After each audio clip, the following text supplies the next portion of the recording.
Padre Celestial, envía sobre nosotros tu Divino Espíritu, para que transforme nuestro corazón en otro, hecho según tu divina voluntad. Oh Espíritu Santísimo, ven y llénanos de tus dones,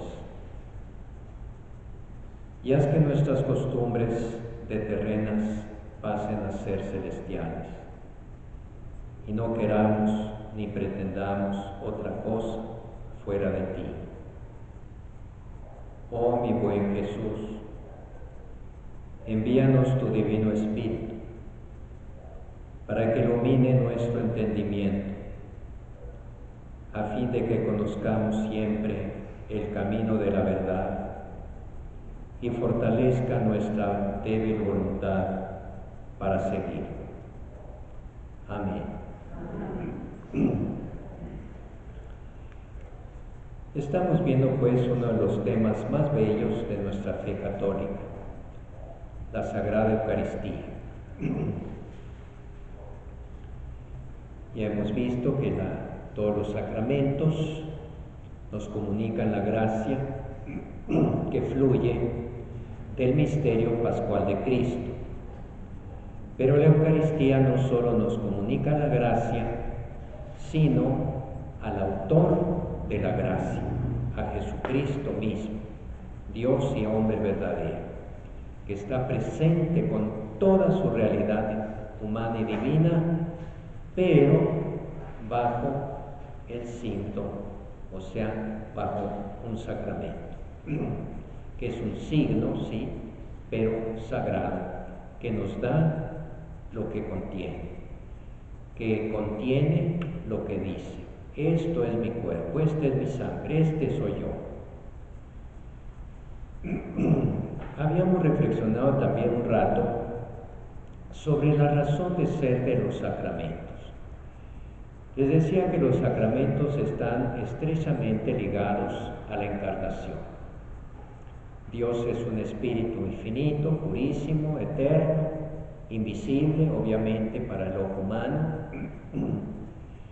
pero Él, en el Antiguo Testamento, se hacía visible a través de signos. Por ejemplo, el Cordero Pascual, por ejemplo, las tablas de la ley, por ejemplo, aquella zarza, aquel arbusto ardiendo que no se consumía, que vio Moisés. Sabiendo Dios, porque es nuestro Creador, que el hombre percibe y se comunica a través de los sentidos, Él quiso hacerse presente también impactando nuestros sentidos, o sea, una manera humana. Pero esa condescendencia, ese adaptarse a nuestra manera de ser, de recibir, de comunicarnos, que es física, es con nuestro cuerpo, es con nuestros sentidos, llegó a su culmen, al máximo, con la encarnación. Dios ya no se hizo visible a través de signos como la hoguera, como el maná, como el Cordero Pascual, sino tomando Él mismo nuestra naturaleza humana, la cual incluye nuestro cuerpo físico.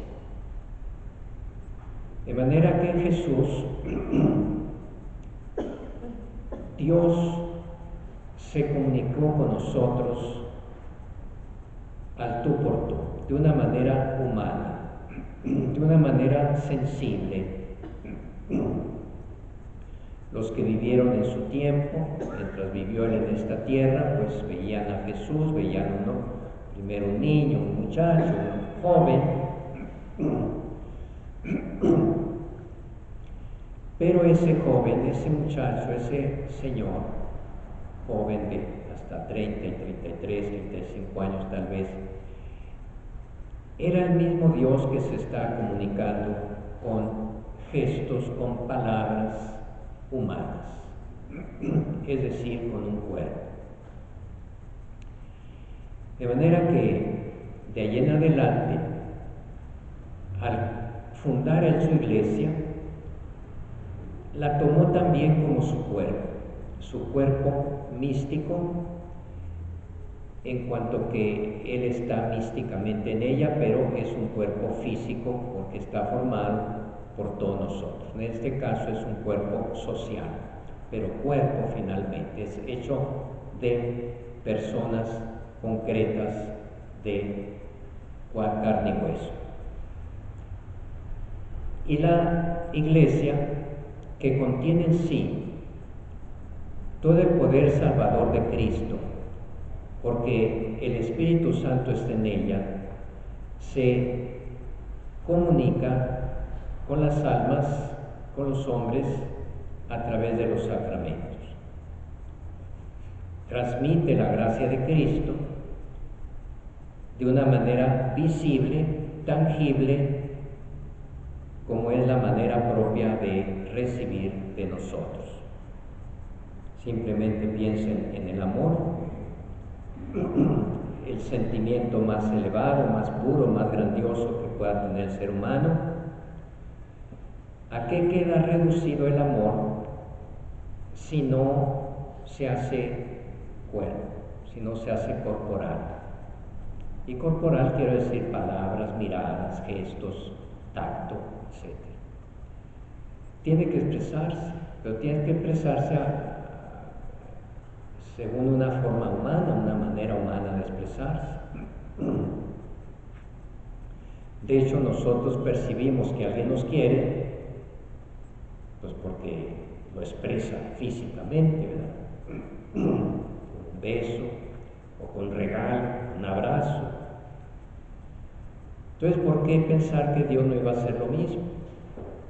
Los que quieren vaciar la fe cristiana y la relación que tenemos con Dios de todo signo humano, hacen un retroceso, niegan la naturaleza humana y niegan también que Dios mismo se haya querido comunicar a lo humano con nosotros. O sea, los que le niegan a los sacramentos todo contenido de gracia, lo dejan reducido a un simple símbolo. Aún en ese símbolo ya hay algo de conexión con Dios, pero un símbolo finalmente vacío de gracia. Por ejemplo, la cena del Señor, la Eucaristía, sin estar ahí presente Cristo, si viniera a nosotros como alimento, pues queda como un simple signo externo. Valioso, pero ¿cómo va a ser más valioso que el mismo Cristo que se nos da en él? Entonces vean, esa es la lógica, ese es el sentido profundo de los sacramentos. Es algo profundamente católico. Los católicos expresamos nuestra fe físicamente, porque somos criaturas materiales y espirituales al mismo tiempo. Aún los sentimientos más espirituales, como la fe, el amor, los expresamos físicamente. Dentro de esa lógica, dentro de ese sentido, están los sacramentos. Y obviamente la Eucaristía. Ya habíamos dicho que, bueno, ahora vamos a ver la institución de la Eucaristía, pero habíamos mencionado un poquito por qué pan y vino, por qué Jesús quiso quedarse con nosotros como pan y como vino, tomar como signo de su presencia el pan y el vino. En el matrimonio toma como signo de su presencia al esposo y a la esposa, no lo olviden, son la materia del sacramento del matrimonio, ellos mismos hacen presente a Cristo. Bien, pues en la Eucaristía es el pan y el vino, es una comida para darnos a entender la estrecha relación que Él quiere tener con nosotros, tanto que lo comemos nada más que en este caso, en lugar de convertir el pan y el vino en nuestra sustancia, Él nos convierte en su ser.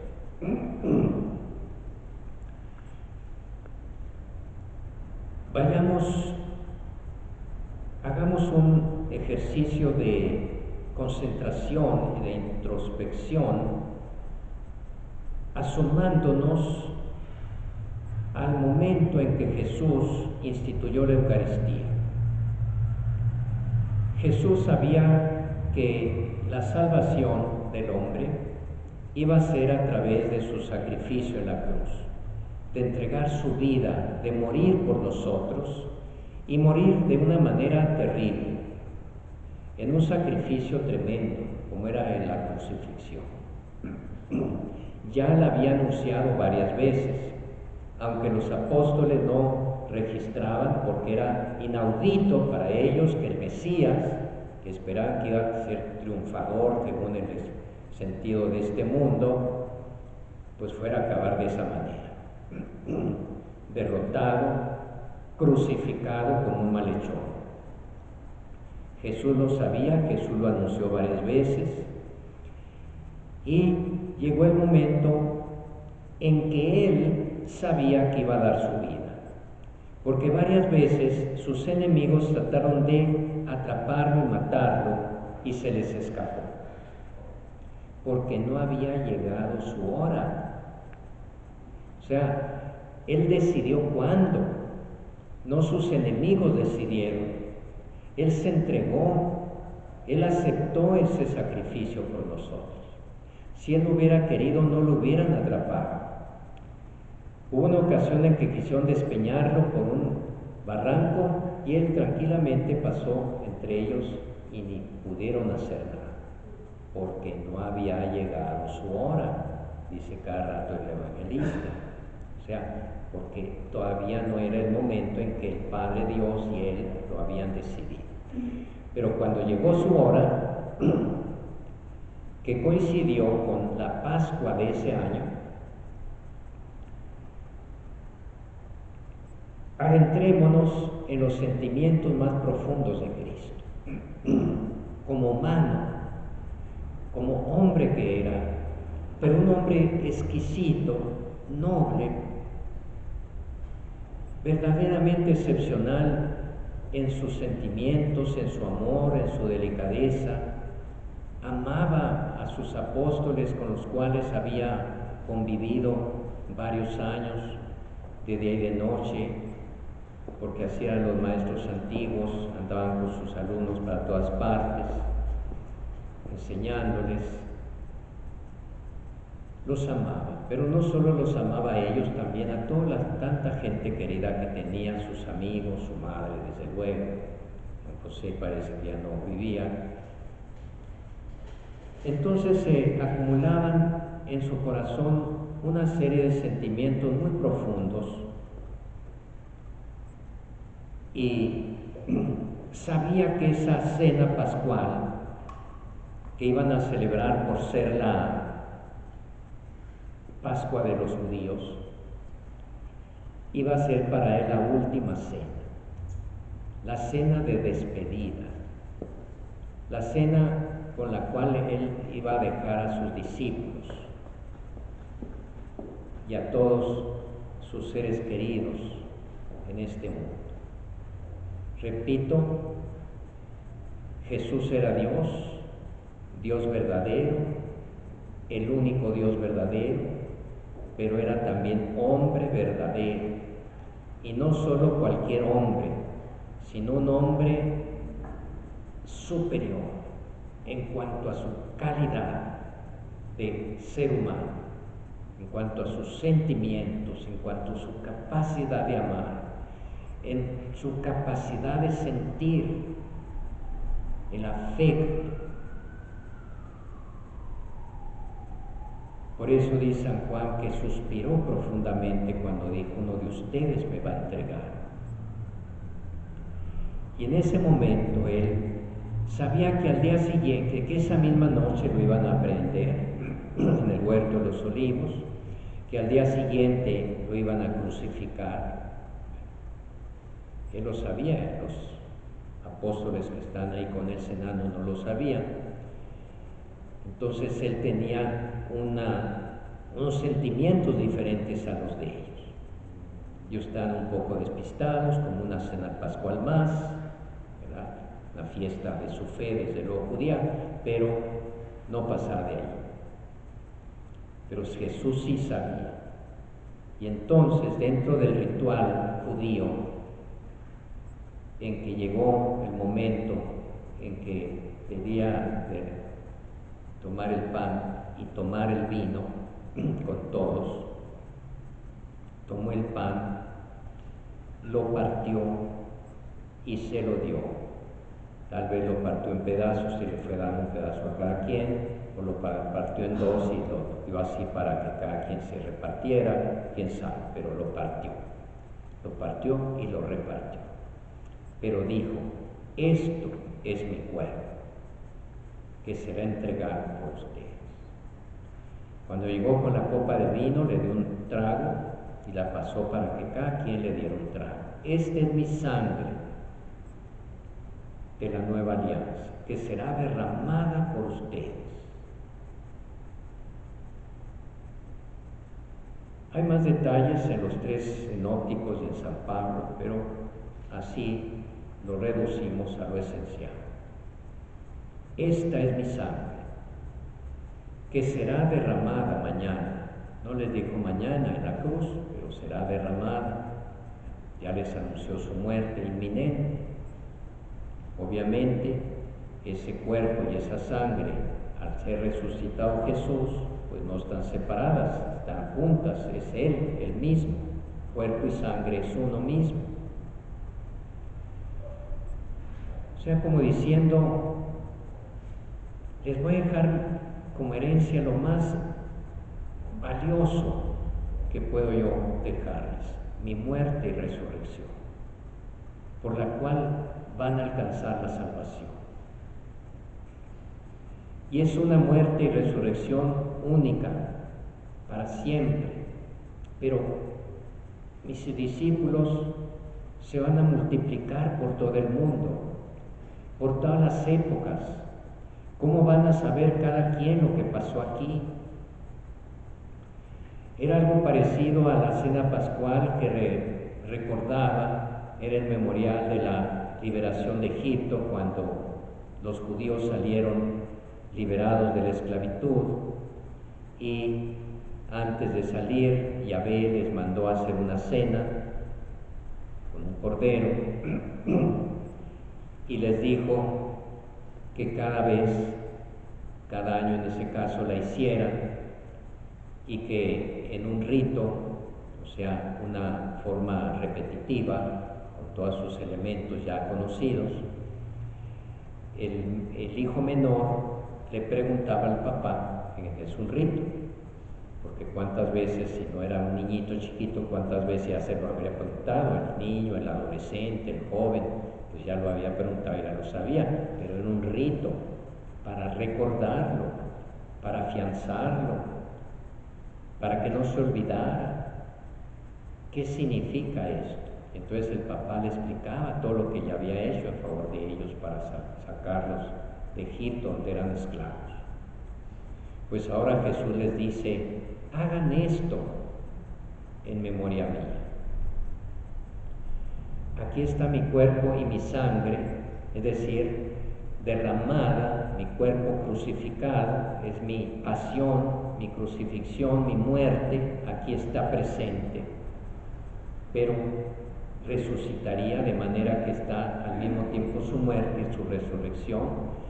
Hagan esto en memoria mía. De manera que cada vez que hacemos eso mismo, pues repetimos los mismos gestos de Jesús básicamente. El sacerdote no dice: Jesús dijo que este era su cuerpo. No, él tomándola, en lugar de Jesús dice el sacerdote: esto es mi cuerpo, esta es mi sangre. Porque el que está hablando allí es Jesús, que se hace presente a través del sacerdote. Se hace presente en el pan y en el vino que se consagra. Es impresionante, como les he dicho, cómo realmente en el mundo hay una misa continuada, las 24 horas del día, porque no hay un instante en el día donde no esté celebrándose una misa, teniendo en cuenta el día y la noche por la que va pasando los países, ¿verdad? Cuando aquí es de noche, en otra parte es de día, y a lo mejor hasta de noche se está celebrando una misa, pero todas las misas son una sola, y son una sola entre sí, y una sola con la misa de Jesús, con la última cena, con su cruz y con su resurrección.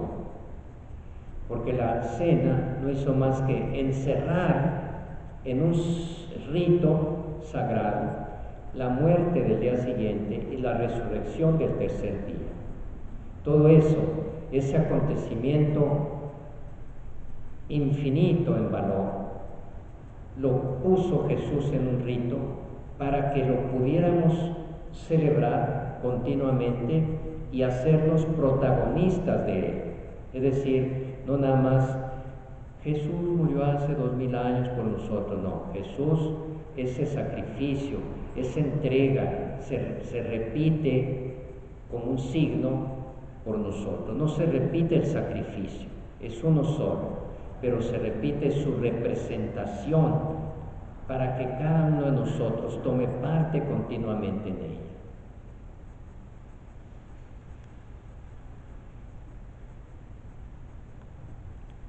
El Señor, como dice San Juan, habiendo amado a los suyos que estaban en el mundo, los amó hasta el fin.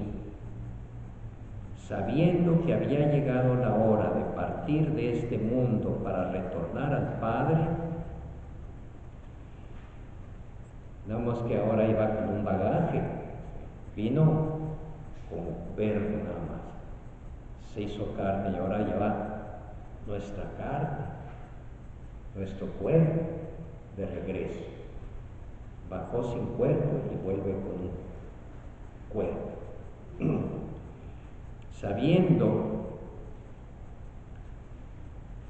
que había llegado la hora de partir de este mundo para retornar al Padre, en el transcurso de una cena, les lavó los pies y les dio el mandamiento del amor. San Juan no trae el relato de la cena propiamente dicha. Se tomó el pan, tomó el vino, lo dio, no. Ya lo había hecho en un discurso sobre el pan de vida en el capítulo 6 de su Evangelio, cuando dijo de una manera muy clara: el que come mi carne y bebe mi sangre tiene vida eterna, y yo lo resucitaré el último día.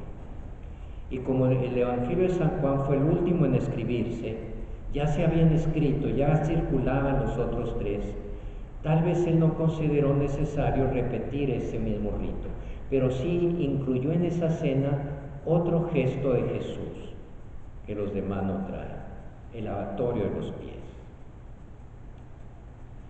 que era un signo de toda su existencia humana, que no fue más que servir. Recuerden la biografía más breve y más hermosa de Jesús que da San Pedro en los Hechos de los Apóstoles, en su discurso que dio ante el pueblo después de Pentecostés. Jesús de Nazaret pasó por la vida haciendo el bien. Jesús fue el hombre para los demás. Todo el sentido de la vida de Jesús fue entrega, donación de sí mismo hacia nosotros. Pues eso lo iba a llevar a cabo de una manera dramática total. Habiendo amado a los suyos, los amó hasta el final, hasta el extremo, podríamos decir, hasta lo inimaginable. Bien, pero ahora San Juan lo expresa también con el lavatorio de los pies. Tan impresionante fue ese gesto que San Pedro se reveló: no, a mí no me lava los pies, Señor. ¿Cómo tú? A mí, porque lavar los pies sí se usaba, era un gesto de servicio a alguien, algún huésped distinguido que venía de lejos, como andaban a pie, pues con los pies todos sudados, todos polvorientos, cansados, adoloridos, los sentaban, llamaban a un criado o a un esclavo a lavarle los pies al Señor, traía una bandeja, los lavaba los pies, se los secaba y todo. Eso era habitual. Pero no, el Señor de la casa no hacía eso, obviamente. Pero ahora es el Señor de la casa, el Señor del universo, el que se agacha a lavarle los pies a sus discípulos. Por algo San Pedro no lo soportó y dijo: no, Señor, estás exagerando, ya te pasaste de la raya. Pues si no quieres que te hagan los pies, no tendrás parte conmigo. O sea, si no captas el significado profundo de este gesto. Ah, no, entonces sí puedes lavarme hasta la cabeza y los brazos y los pies y bañarme todo lo que quieras. Pero fíjense nomás cómo allí, en el lavatorio de los pies, Jesús realiza como un signo anticipado lo que llevó a su extremo, dando su vida por nosotros en la cruz para salvarnos.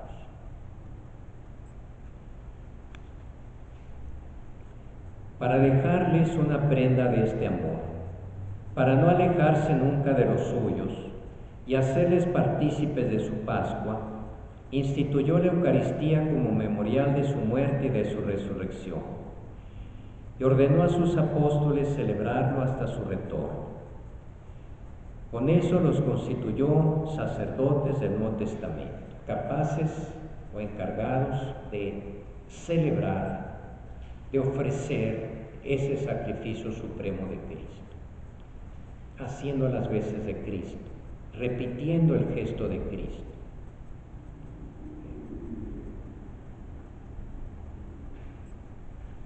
Jesús había dicho: pues me voy al Padre. De hecho, murió al día siguiente, resucitó, durante 40 días se apareció a sus apóstoles y a mucha gente para que les constara que estaba vivo, y llegó el momento en que subió al cielo. Ya no lo íbamos a ver visiblemente entre nosotros.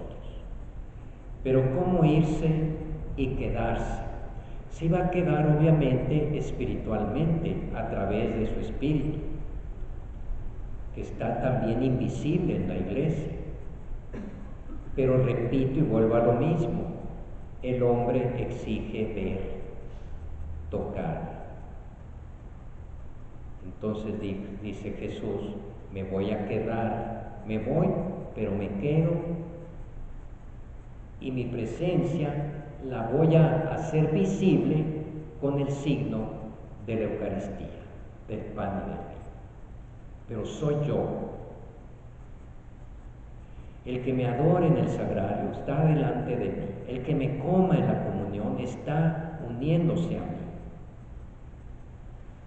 Los 3 evangelistas sinópticos y San Pablo nos han transmitido el relato de la institución de la Eucaristía.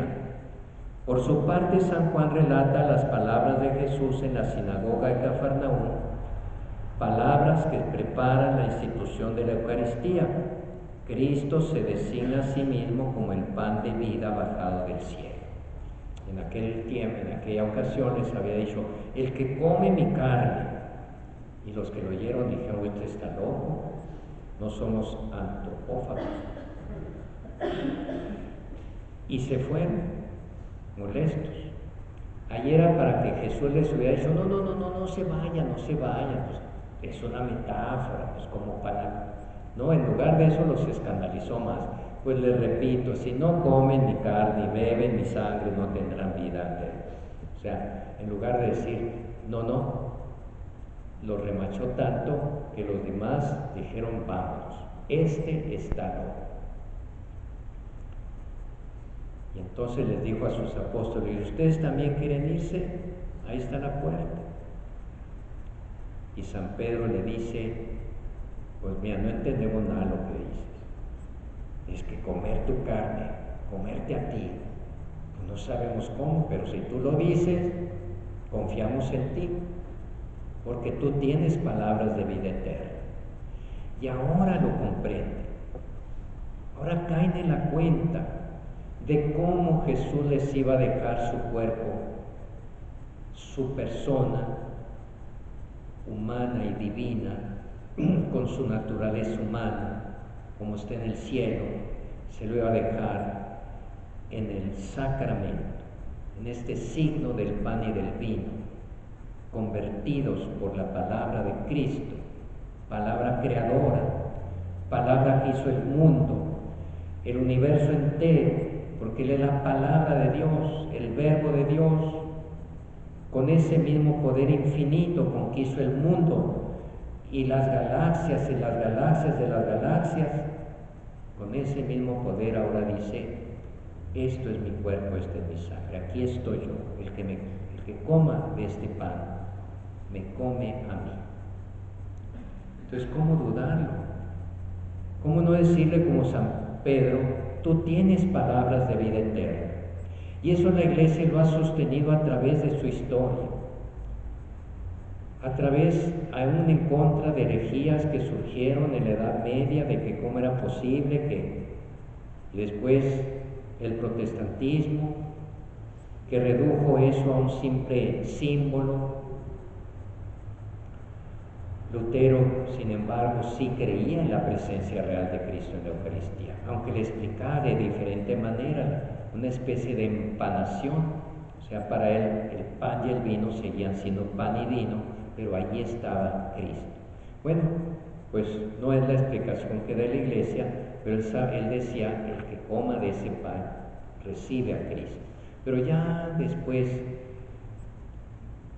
por el libre examen que él estableció de la Biblia, pues cada quien interpreta como quiera, y prácticamente, fuera de algunos luteranos y de algunos anglicanos, los demás pues no creen que Cristo está realmente presente en la Eucaristía. Desde los ortodoxos sí. Jesús escogió el tiempo de la Pascua para realizar lo que había anunciado en Cafarnaúm: dar a sus discípulos su cuerpo y su sangre. Vamos a ver el relato. Llegó el día de los ázimos, en el que se había de inmolar el Cordero de Pascua, la fiesta judía. Jesús envió a Pedro y a Juan diciendo: id y preparadnos la Pascua para que la comamos. Fueron y prepararon la Pascua. Llegada la hora, se puso a la mesa con los apóstoles y les dijo. Fíjense cómo está lleno de emoción, de sentimientos de Cristo este relato.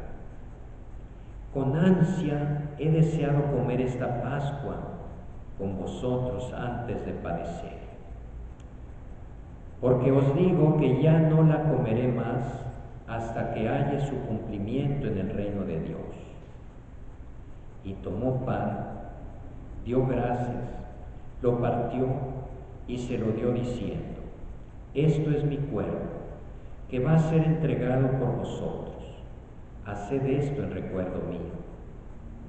De igual modo, después de cenar, tomó el cáliz diciendo: este cáliz es la nueva alianza en mi sangre, que va a ser derramada por vosotros. Este relato, con pequeñas diferencias que no afectan el fondo, lo trae San Lucas, aquí en los capítulos y versículos, lo trae San Mateo, lo trae San Marcos y San Pablo en su primera carta a los Colosenses. Al celebrar la última cena con sus apóstoles, en el transcurso del banquete pascual, Jesús dio su sentido definitivo a la Pascua judía. En efecto, el paso de Jesús a su Padre por su muerte y resurrección, la Pascua nueva, es anticipada en la cena y celebración de la Eucaristía, que da cumplimiento a la Pascua judía y anticipa la Pascua final de la Iglesia en la gloria del Rey. ¿Qué era la cena para los judíos, la cena pascual? Era el recuerdo de la liberación de un pueblo que era esclavo. Dios, por medio de Moisés, realizando signos maravillosos, arrebató a aquel pueblo de las manos del faraón, cosa que era imposible con el poder del faraón si no hubiera obrado Dios. Pero aquella liberación de un pueblo esclavo era signo profético de toda una humanidad esclava en poder del demonio por el pecado. Y así como Moisés, por el poder divino, liberó a los judíos de la esclavitud de Egipto, así Jesús, el nuevo Moisés, pero ya no representando a Dios, sino siendo el mismo Dios, libera a toda la humanidad de la esclavitud del pecado. Él vino a decir, vénganse, y claro que unos prefieren, como lloraban los judíos en el desierto, quedarse con las ollas allá con los pucheros, esclavos pero a gusto en su esclavitud, en su pecado, y no oyen la voz de Cristo. Otros dicen, no, yo sé que Él me lleva a un lugar mejor, a una situación mejor, y lo sigo, creo en Él.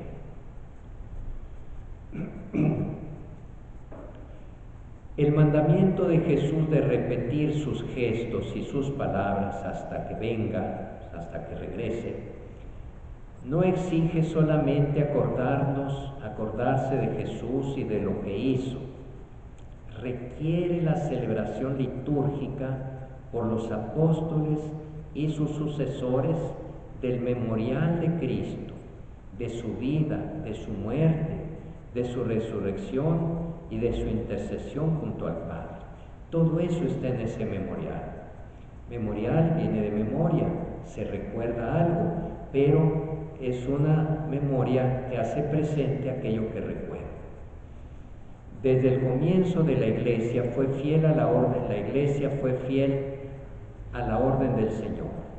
Cuando dijo, hagan esto en memoria mía, pues de ahí en adelante, fíjense, tal vez este es el primer testimonio de cómo la comunidad cristiana primitiva se reunía a celebrar eso mismo que Jesús les dijo, hagan esto en memoria mía.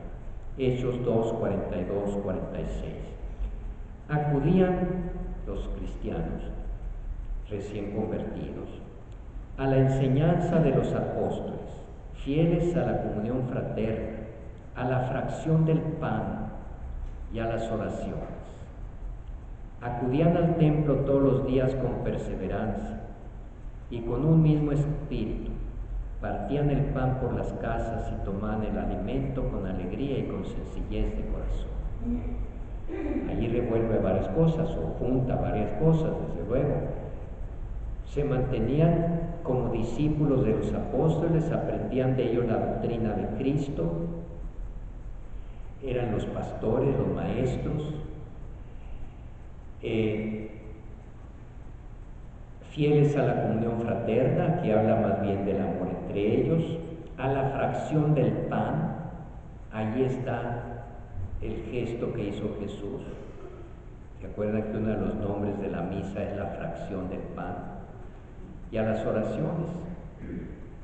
Acudían al templo todos los días, todavía no se había dado ese rompimiento provocado después por los judíos que los expulsaron, pero los primeros cristianos se consideraban plenamente herederos del pueblo judío.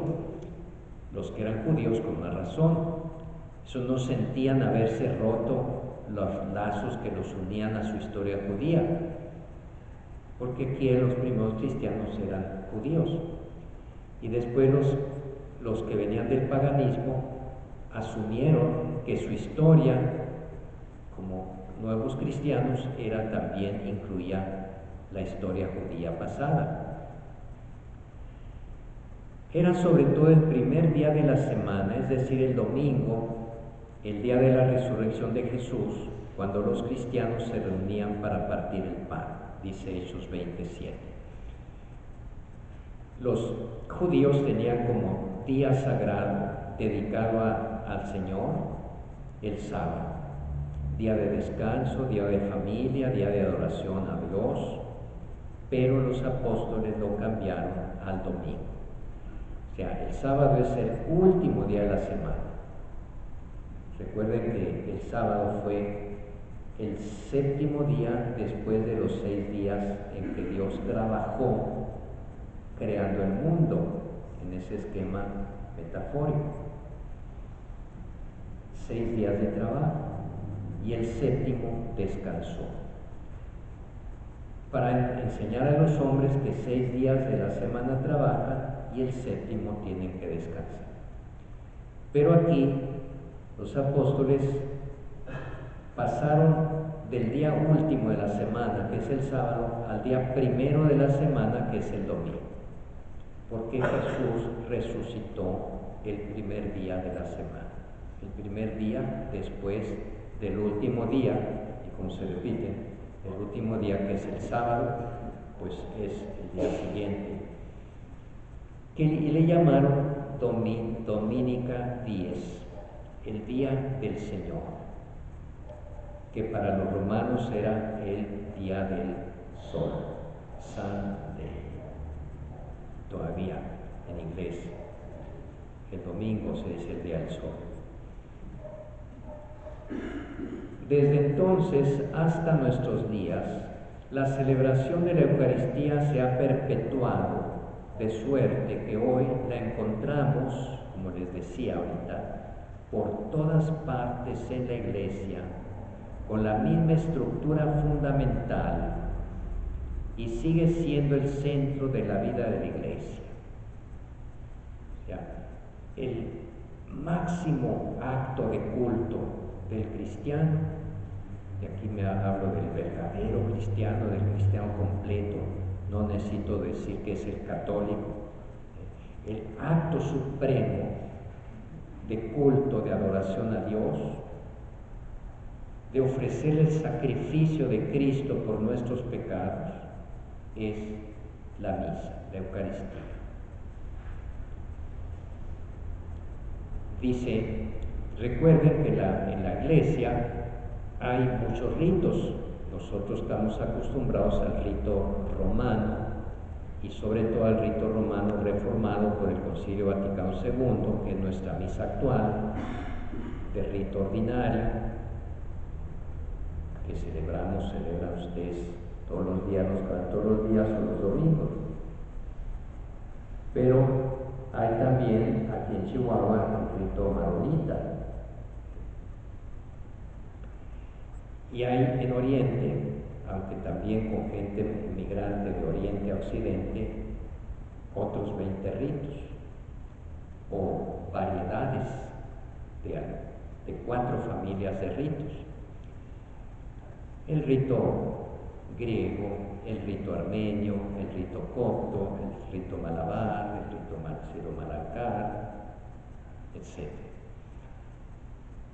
Pero en todos ellos, aunque uno va a una misa de ellos y dice, ah, caray, esto es diferente, lo esencial es igualito. Y lo esencial lo vamos a ver ahorita enseguida. Pero aquí como un adelanto es que se anuncia la palabra y se consagra el pan y el vino, convirtiéndolo en el cuerpo y la sangre del Señor. Dice, en todas partes en la Iglesia se celebra con la misma estructura fundamental.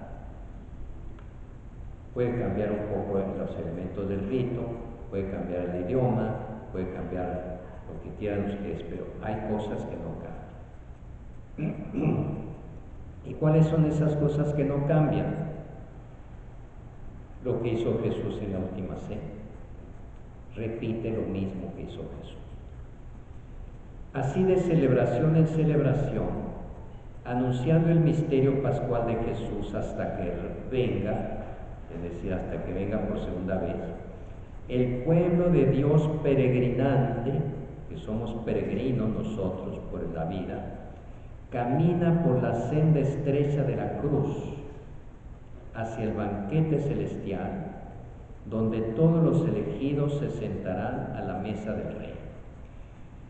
Y aquí vemos el sentido escatológico que tiene la misa. La misa, que es el sacrificio de Cristo en la cruz, se nos presenta en forma de un banquete que evoca el banquete definitivo con el que las Escrituras representan la vida eterna, el cielo o el reino de Dios ya consumado. Pues bien, ese reino de Dios, la misa es pues como el signo, el adelanto de ese reino futuro. Al celebrar la misa nos estamos ya, como quien dice, pregustando, viviendo por anticipado esa vida futura, ese cielo. Recuerden que el capítulo 4 y 5 todo el cuarto, parte del quinto del Apocalipsis, nos habla de la misa como se celebra en el cielo. Porque el cielo va a ser la adoración extasiada, infinitamente feliz de Dios, que llenará con su contemplación, con la contemplación nuestra de Dios, llenará absolutamente todas las exigencias y necesidades que tiene el ser humano de vida, de amor, de belleza, de paz. Uno dice, qué aburrido pasar toda la eternidad viendo a Dios. Pero San Pablo, que volvió después de un viaje al cielo en espíritu, dijo, no, ni siquiera les puedo explicar. Ni el ojo vio, ni el oído oyó. No hay palabras para explicar esa maravilla. Allí todo es un presente maravilloso.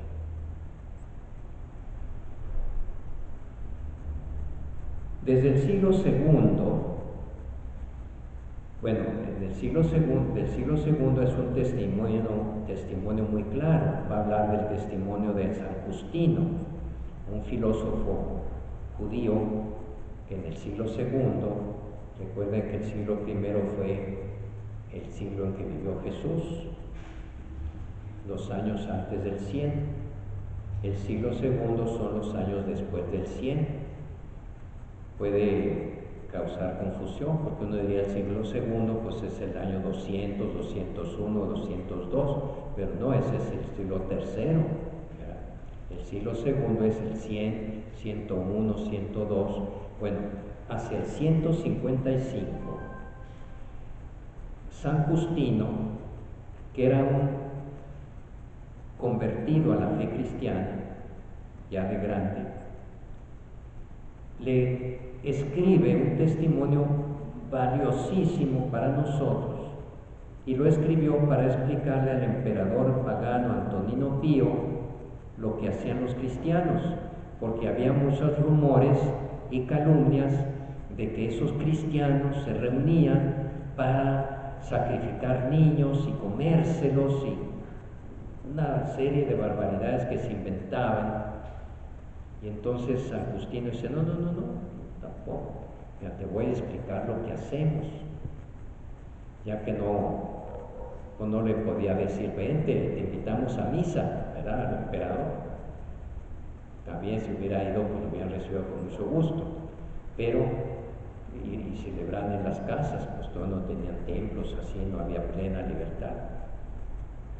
Entonces le explica, fíjense la explicación qué hermosa, en los minutos que nos quedan.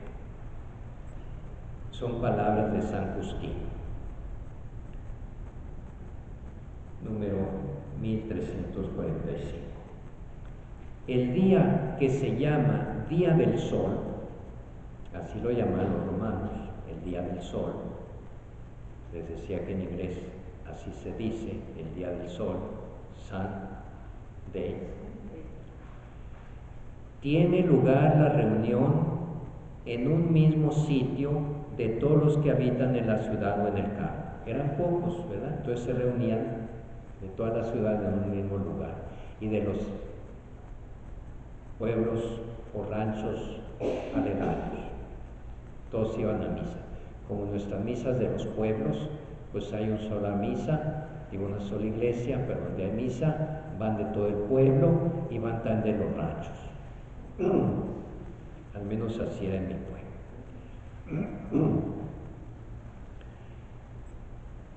Se leen las memorias de los apóstoles y los escritos de los profetas tanto tiempo como es posible.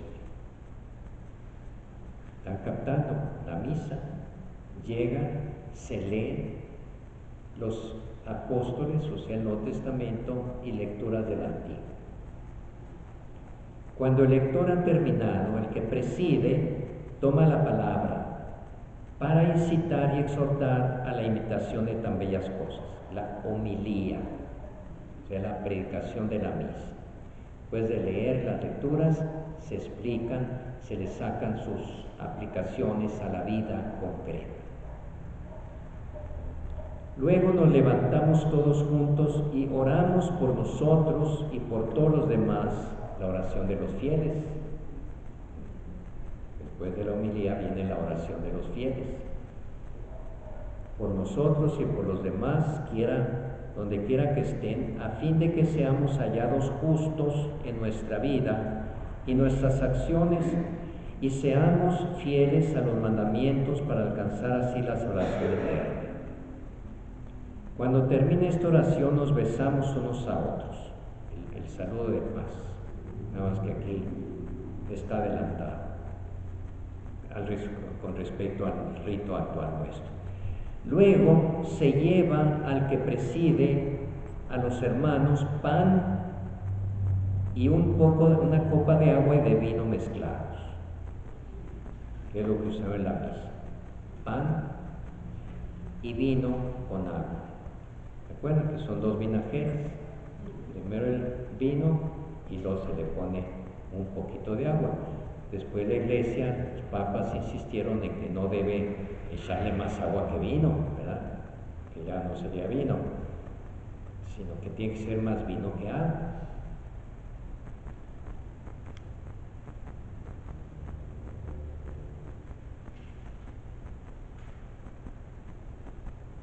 El que preside los toma y eleva alabanza y gloria al Padre del universo, por el nombre del Hijo y del Espíritu Santo, y da gracias, que en griego dice Eucaristía, largamente, porque hayamos sido juzgados dignos de estos dones.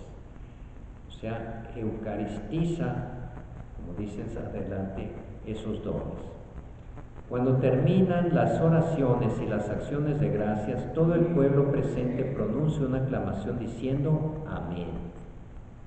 Cuando el que preside ha hecho la acción de gracias y el pueblo le ha respondido, los que entre nosotros se llaman diáconos distribuyen a todos los que están presentes pan y vino ya con agua eucaristizados, o sea, transformados, consagrados, como decimos ahora, y los llevan a los ausentes, sobre todo a los enfermos.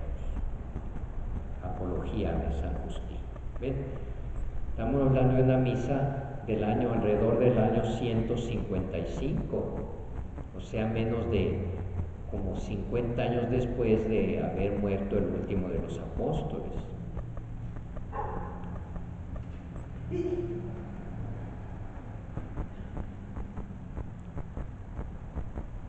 La liturgia y la Eucaristía se desarrolla pues conforme a una estructura fundamental que se ha conservado a través de los siglos hasta nosotros. Comprende dos grandes momentos que forman una unidad básica. La reunión, la liturgia y la palabra con la lectura, la homilía y la oración universal. Es la primera parte de la misa, a la que admitían a los catecúmenos, a los que no se habían bautizado todavía, también a ellos. Y luego la liturgia eucarística con la presentación del pan y el vino, la acción de gracias, que es la consecratoria, y la comunión, que es lo mismo que nuestra misa.